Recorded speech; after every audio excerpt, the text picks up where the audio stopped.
بسم اللہ الرحمن الرحیم۔ السلام علیکم۔ یہ آپ کا اپنا ڈیجیٹل پلیٹ فارم ہے۔ میں طارق متین ہوں۔ واللہ خیر الماکرین۔ اللہ سب سے بہتر تدبیر فرمانے والا ہے، وہی بچائے گا میرے دیس کو بلاؤں سے، جو بارش میں شجر سے گھونسلہ گرنے نہیں دیتا، کیونکہ اس کی تدبیر تمام تدابیر کی امام ہے۔ سب سے پہلے یہ جان لیجئے کہ ایران کے سپریم لیڈر، رہبر معظم کہلانے والے آیت اللہ خامنائی صاحب کے ساتھ جو کیا گیا ہمارے میڈیا کی جانب سے، یہ انٹرنیشنل میڈیا کا پروپیگنڈا تھا۔ معروضی حالات میں اس پروپیگنڈا کو آگے بڑھایا گیا، خاص طور پر جیو نے بھی، ARY نے بھی اس سلسلے میں اس پروپیگنڈا کو آگے بڑھایا۔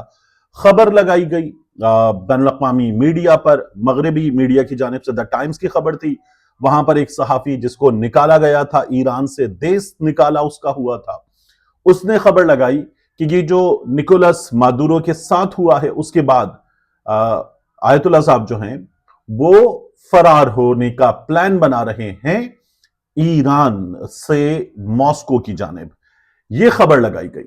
اب ایران کے جو حالات تھے، وہاں مظاہرے ہو رہے تھے اور پھر امریکہ ایران کو دھمکیاں دے رہا تھا تمام تر حالات میں، تو اس صورتحال میں یہ خبر لگائی گئی اور خامنائی صاحب جو ہیں ان کے خلاف یہ پروپیگنڈا کیا گیا۔ ہمارے میڈیا نے بھی یہ خبر لگا دی، خاص طور پر جنگ نے، ARY نے، جیو نے یہ خبر چلا دی۔ اس کے بعد اس خبر کو ڈیلیٹ بھی کیا گیا۔ ARY کے ہیڈ ہیں سلمان اقبال صاحب، سلمان اقبال صاحب کے نام کے ساتھ معذرت لگائی گئی اور پھر یہ معذرت ڈیلیٹ کر دی گئی۔ خبر بھی ڈیلیٹ ہو گئی، معذرت بھی ڈیلیٹ کر دی گئی، لیکن ایسا کام کیا کیوں گیا تھا؟ اور ایک پڑوسی ملک ہے، پھر اس کے بعد وہ اتنی بڑی فگر ہیں آیت اللہ، ان کے حوالے سے یہ حرکت کرنا اور ایک ایسے موقع پہ کرنا، آپ دل آزاری کا باعث بن رہے ہیں۔ پاکستان میں بسنے والے کروڑوں لوگوں کی دل آزاری کا باعث بن رہے ہیں۔ آپ ایران کے لوگوں کی دل آزاری کا باعث بن رہے ہیں۔ پاکستان میں جو ایران کا سفارت خانہ ہے، ان کی خاص طور پر آپ دل آزاری کا باعث بن رہے ہیں۔ تو یہ کام کرنا ہی نہیں چاہیے تھا جو کیا گیا۔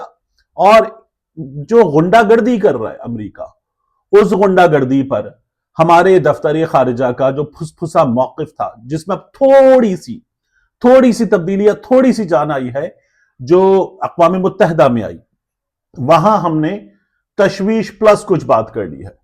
یا تو آپ دو باتیں کر سکتے ہیں نا، یا تو آپ کہیں گے کہ ٹھیک کیا امریکہ نے نکولس مادورو کے ساتھ، ٹھیک کیا، زبردست، یہ وینزویلا کے شہریوں کے لیے اچھا ہے، یا آپ کہیں گے غلط ہے، آپ کیسے کر سکتے ہیں، یہ بین الاقوامی قوانین کی خلاف ورزی ہے، غنڈہ گردی ہے، نہیں کر سکتا امریکہ۔ تو چونکہ اپنا امریکہ سے یارانہ جو بنایا گیا اس کو برقرار رکھنا ہے، تو اس لیے ہم نے بہت احتیاط کے ساتھ کہ ٹھیک نہیں ہے، بین الاقوامی قوانین کا احترام کریں، تشویش ظاہر کرتے ہیں، یہ بین الاقوامی قوانین کی خلاف ورزی ہے۔ کس نے کی ہے؟ کون کر رہا ہے؟ کیا کر رہا ہے؟ کس کے ساتھ کر رہا ہے؟ کلیئر ورڈز میں پاکستان کو کلیئر ہیڈڈ ہو کر آنا چاہیے۔ یہ جس طرح کی صحافت ہمارے ہاں معروضی حالات میں ایک انڈیویجول کرتا ہے، جس طرح کی صحافت کرتا ہے، اس طرح کی مذمت پاکستان نے بین الاقوامی حالات میں کی ہے، تو آپ پاکستان کی اس حکومت کی حالت سمجھ لیجئے کہ ان کی حیثیت کیا ہے۔ ایک دوسرا، میاں علی اشفاق صاحب، ان کا لائسنس جو معطل کیا گیا تھا پنجاب بار کونسل کی جانب سے، وہ لائسنس اب بحال کر دیا گیا ہے۔ ہوا کیا تھا؟ کراچی میں رجب بٹ جو ان کے موکل ہیں، ان پر، ندیم نانی والا پر کراچی میں حملہ کیا گیا، رجب بٹ کو مارا پیٹا گیا، اور اس کے بعد سافٹ ویئر اپڈیٹ کر دیا ہے، ندیم نانی والا کا بھی سافٹ ویئر اپڈیٹ کر دیں گے، یہ باتیں کی گئی، میاں علی اشفاق سے بدتمیزی کی گئی۔ انہوں نے قانونی راستہ اپنایا اور قانونی راستہ اپنا کے FIR کروا دی، وکیلوں پر FIR ہوئی جو غنڈہ گردی کر رہے تھے۔ تو میاں علی اشفاق صاحب، ان کے خلاف کراچی سے وکلا کی باڈی نے رابطہ کر لیا پنجاب میں، اور اس رابطے کے نتیجے میں میاں علی اشفاق صاحب کا پنجاب بار کونسل نے لائسنس معطل کر دیا۔ میاں علی اشفاق صاحب نے عدالت سے رجوع کر لیا، عدالت نے کہا کہ اب آپ جو ہے وہ ان کے سامنے جائیے، پیش ہو جائیے اور دیکھ لیجیے کیا کرنا ہے۔ پھر انہوں نے کہا کہ آپ ہمارے پاس درخواست دے دیں، ہم آپ کا لائسنس بحال کر دیتے ہیں۔ تو میاں علی اشفاق نے کہا کہ یہ معافی نامے کی بات، درخواست دینے کی بات، یہ چھوڑ دیں۔ انہوں نے کہا اچھا ہمارے آرڈر پر اعتراض کر دیں، ہم آپ کا لائسنس بحال کر دیتے ہیں۔ سیٹنگ ہوئی، بیٹھے، بات کی گئی اور میاں علی اشفاق صاحب کا لائسنس بحال کر دیا گیا تو ان کا جو موقف تھا وہ درست تھا۔ پرابلم کیا ہے؟ میاں علی اشفاق صاحب گزشتہ کچھ عرصے میں ہمارے ہاں حکومت، ہائیبریڈ حکومت، فسطائیت کی جانب سے جتنے لوگوں کو نشانہ بنایا گیا ہے ان میں سے بیشتر کی وکالت میاں علی اشفاق نے کی ہے۔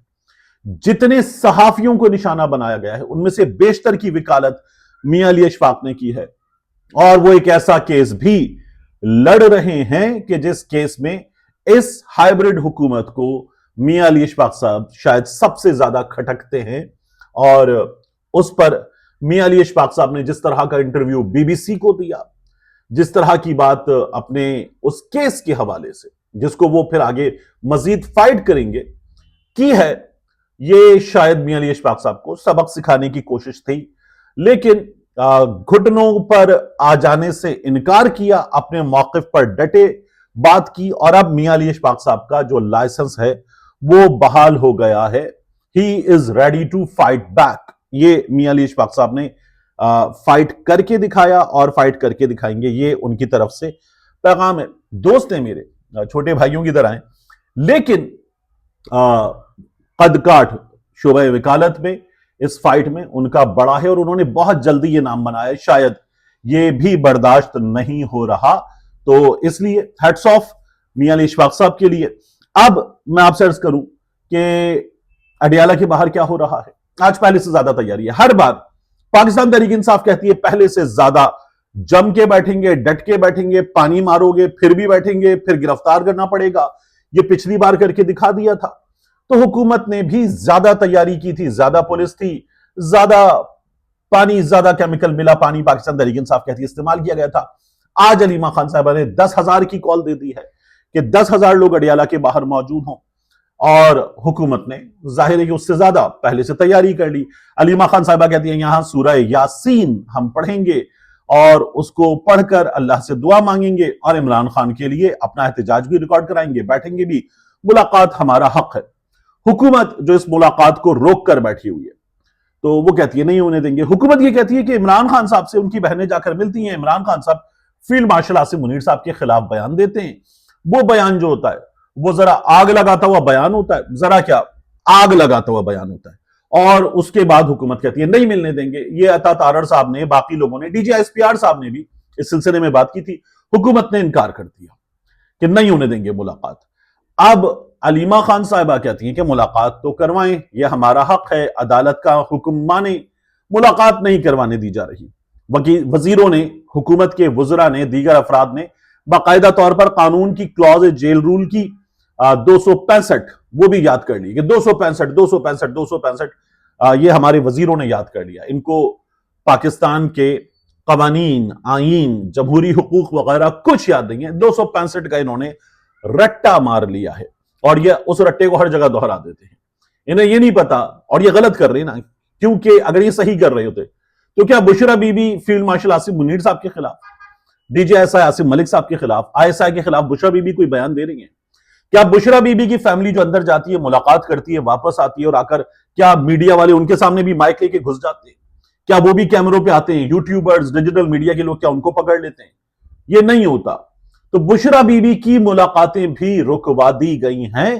تو مقصد وہی ہے کہ عمران خان صاحب جو ہیں ان کو اپنے موقف سے پیچھے ہٹنے پر مجبور کیا جائے، وگرنہ بشرا بی بی جن کا کوئی سیاسی بیان نہیں، ان سے ملاقات کر کے باہر آنے والوں کا کوئی بیان نہیں، ان سے ملاقات نہ رکوائی جاتی تو یہ عمران خان صاحب کو گھٹنوں پر لانے کی کوشش ہے، جس سے عمران خان صاحب انکار کر رہے ہیں۔ اسی لیے ایک عام آدمی عمران خان صاحب سے کنیکٹڈ ہے، ان کی بات مان رہا ہے۔ دیکھیں، میاں نواز شریف کے معاملے پر بات کرنے سے پہلے اس وقت وہ جو 5 بڑے بیٹھ جائیں، حکومت بیٹھ جائے، اور کل جو قومی conference, national dialogue committee and all, یہ سب کچھ ہو رہا ہے اور بات کر لیتے ہیں۔ رانا ثناء اللہ کہیں، محسن نقوی کہیں، پاکستان تحریک انصاف والے کہیں، مذاکرات کی بھیک مانگیں یا مذاکرات کی بھیک کے کٹورے کو توڑ کر پھینک دیں۔ اس میں ایک چیز سمجھ لیجئے کہ ترجمان صحافیوں کے ذریعے باضابطہ طور پر کہہ دیا گیا کہ فیصلہ تو کرے گی اسٹیبلشمنٹ، اور ایک بات اور کر دی گئی کہ اس کے بغیر بات چیت آگے نہیں ہوگی۔ وہ بات یہ ہے کہ پاکستان تحریک انصاف والے 9 مئی پر معافی مانگے، عمران خان صاحب کی جماعت کے لوگوں سے میں نے اس سلسلے میں بات کی کہ یہ جو آپ کو بار بار پیغام دیا جا رہا ہے کہ معافی مانگیں، تو انہوں نے کیا کہا؟ انہوں نے کہا دیکھیے عمران خان صاحب نے، ہماری جماعت نے یہ کہا ہے کہ اس پر عدالتی کمیشن بنائیں، پوری فوٹیج جاری کریں، معاملے کو عدالت میں چلنے دیں، ہمیں ڈیل نہ دیں، عدالتوں کے آگے جو آپ نے رستہ بلاک کیا ہوا ہے اس بلاکڈ رستے کو کھول دیں، تو پھر ہم انصاف لینے کی کوشش کرتے ہیں اور ہمارے خلاف تمام چیزیں آپ عدالت میں ثابت کر دیں اور ہمیں انصاف کے حصول میں مشکلات سے دور کر دیں، تو پھر آپ ہمیں مجرم ثابت کریں گے، مجرم ثابت کریں ہمارے لوگوں کو اور پھر کہیں کہ ہم معافی مانگیں تو بات بنتی ہے۔ لیکن اس کے بغیر یہ بازو مروڑ کے معافی منگوانا، عمران خان صاحب کی جماعت کے لوگ کہتے ہیں کہ یہ منظور نہیں ہے۔ آج عامر ڈوگر صاحب نے بھی جو ملاقات کی تھی ایاز صادق صاحب سے، اس کے بعد یہ ہو رہا تھا کہ پاکستان تحریک انصاف کے اپنے بہت سے لوگ کہہ رہے ہیں کہ نہیں جناب، ہمیں محمود خان اچکزئی قبول نہیں ہے۔ بیرسٹر عقیل ملک کہنے لگے کہ عمران خان صاحب کی جماعت کے لوگ ایسی بات کرتے ہیں کہ ہم میں کیا کانٹے لگے، ہم میں کون سی خرابی ہے، ہمیں کیوں نہیں؟ تو کیوں محمود خان اچکزئی، کیوں علامہ راجہ ناصر عباس صاحب، یہ عمران خان صاحب کی جماعت کے لوگ پوچھ رہے تھے۔ تو آج عامر ڈوگر صاحب نے یہ کہا کہ ہمارے لوگوں میں کوئی اختلاف نہیں، تمام لوگ راضی ہیں، متفق ہیں محمود خان اچکزئی صاحب کے نام پہ، علامہ راجہ ناصر عباس صاحب کے نام پہ، اور یہ جو باتیں کی جا رہی ہیں یہ حکومت نے خود جان بوجھ کر اس وقت پھیلائی ہوئی ہیں، ایسا کچھ بھی نہیں ہے۔ آخری چیز، میاں نواز شریف صاحب جو دبئی کے دورے پر ہیں، مریم نواز شریف صاحبہ واپس آ گئیں، میاں نواز شریف صاحب وہیں پر ہیں، ان کے داماد علی ڈار صاحب، ان کی ایک بیٹی اسحاق ڈار صاحب کی فیملی، ان کے بچے، ان کے دوسرے بیٹے حسنین، وہ ان کی میزبانی میں ہیں، اور وہیں پر میاں نواز شریف صاحب نے کچھ ملاقاتیں کی ہیں۔ گلف میں دو بڑے اخبار ہیں، خلیج ٹائمز اور گلف نیوز، تو وہاں پر میاں نواز شریف صاحب کی ان میں سے ایک کے جو مالک ہیں، شدید علیل ہیں، اللہ تعالیٰ شفا دے، ان سے ملاقات ہوئی ہے۔ میاں نواز شریف صاحب نے ان کی دعائے صحت کے لیے وہاں پر ہاتھ اٹھائے۔ میاں صاحب نے جو پاکستان میں سمٹ بینک ہے اور اس کے علاوہ یو اے کی بڑی کاروباری شخصیت ہیں، ان سے ملاقات کی ہے، کچھ دیگر ملاقاتیں کی ہیں، ان کی تصویریں وغیرہ آئی۔ ہمارے دوست مرتضی علی شاہ صاحب نے اس کی پوری خبر دی، یہ بھی بتایا کہ میاں نواز شریف صاحب کے داماد، ان کی بیٹی لندن، دبئی، پاکستان، اس میں میاں نواز شریف صاحب کے ساتھ ساتھ رہتے ہیں، دوسرے بیٹے عرصے سے یو اے ای میں کاروبار کو سنبھال رہے ہیں، تمام چیزیں ہو رہی ہیں۔ اور خبر کے آخر میں ایک جملہ جو تھا وہ اس پوری خبر کی وجہ تھا، وگرنہ پرائیویٹ ٹور ہے، وہ جملہ کیا تھا کہ میاں نواز شریف اب تک پاکستان کی سیاست میں سب سے زیادہ ریلیونٹ آدمی ہیں۔ تو یہ میاں نواز شریف صاحب کے حوالے سے لکھا گیا۔ میرا یہ خیال ہے کہ میاں نواز شریف صاحب کی جو کیفیت ہے نا، جو اس میں ان کو، میں کیسے اس کو استعمال کروں اس لفظ کو، میں خود کو روک رہا ہوں، سیاسی تنہائی اس کو کہہ لیتے ہیں، وگرنہ میں کہنے جا رہا تھا کہ جیسے سیاسی بیوگی کا احساس ہے نا، وہ میاں نواز شریف صاحب کو ہو رہا ہے، بہت شدت کے ساتھ ہو رہا ہے، اکیلے پن کا، پیچھے رہ جانے کا، بچھڑ جانے کا، تمام چیزوں سے۔